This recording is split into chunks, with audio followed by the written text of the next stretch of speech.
Hi everyone, my name is Shun. Welcome back to my channel where we talk about studying English, working overseas, life, and more. By the way, what do you think about my accent? Do I have a Japanese accent? Yes, I do because I'm Japanese.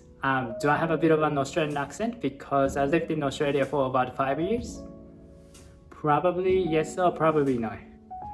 Do I have a French accent or South African accent because I work with people from these countries? I don't know, but probably no. So when people speak English as a second language, we tend to be self-conscious about our accents because people love judging our accents while speaking English. And this is just a fact, and many of you guys probably have this experience of being judged by others or you judging someone's English with their accent. And I have these experiences too.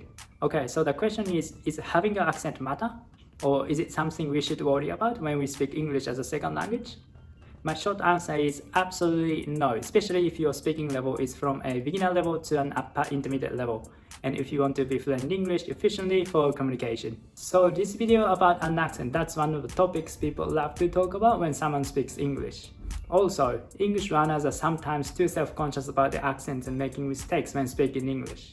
And I can see that this is why some of them can't improve their English level as much as they want to, or they take a long time to be fluent in English. I was very lucky because when I started studying English at the age of 20, one of my biggest desires or the biggest goals that I had at the time was to be fluent in English, to communicate with people as soon as possible. So I was very hungry for it, and I was like a monster of willingness to communicate, and therefore I did not care too much about my accents and making mistakes when practicing speaking English. And thanks to that, I could have tons of practice speaking English and could achieve the advanced speaking level within a short period. So the main aim of this video is to encourage English learners to practice speaking English without trying to perfect their accents and being afraid of making mistakes when speaking English.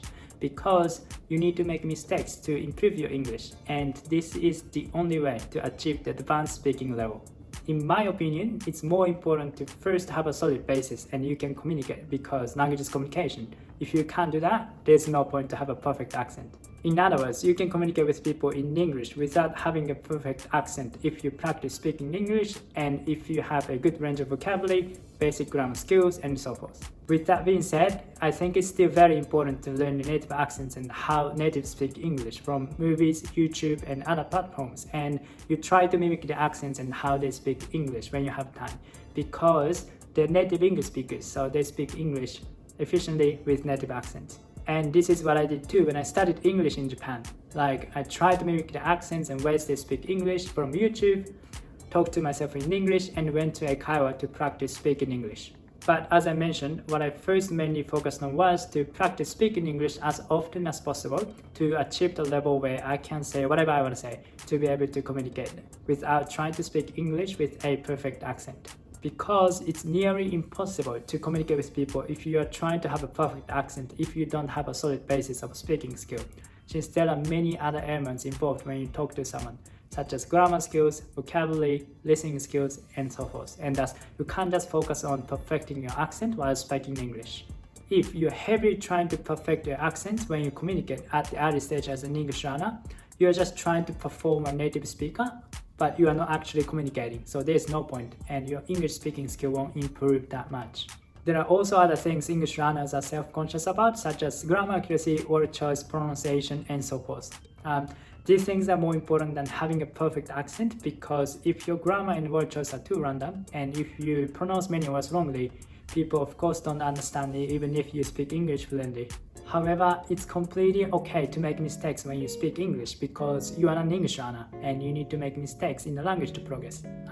You need to make mistakes to succeed, to achieve the high level of English. So making a mistake is a good thing. By the way, I'm an English learner too, and if I check this video after recording, for example, I could potentially find a lot of mistakes here and there. But it's okay because language learning is forever and there's always room for improvement. So let's take a risk and practice speaking English as much as possible to first establish a solid basis. Once you reach the point where you could have basic communication, then you want to work more on grammar, expand your vocabulary, and so forth to be fluent in English rather than just basic communication. And then you can start working more on your accent if you want. In other words, you can leave an accent later because you can communicate with people with your accent and you can be fluent in English. So having a perfect accent or native accent isn't essential compared to other skills for communication. Also, it's easier to work on accents after you become fluent in English because you now have a capacity of improving your accent since your speaking skill is high enough not to care too much about other elements when you speak the language. So this is my view on accents when it comes to learning English and the process of improving English speaking skill. But of course, everyone's learning styles and learning goals are different, so I'm not trying to generalize my view. So I'm hoping that this video will encourage some of you guys to be a risk taker when practicing speaking English to improve the skill and communication skills to use English for communication. Again, the message of this video is let's practice speaking English, make a lot of mistakes, learn from the mistakes, and keep practicing speaking English to achieve the advanced speaking level. This is the end of the video and hope you like the topic. Please let me know what you feel about accents and let me know if you have any questions or comments in the comment section box below. And lastly, if you liked the video, please hit the like button and subscribe to my channel if you haven't subscribed to my channel yet. Okay, so thank you very much for watching and I will see you in the next one. See you soon.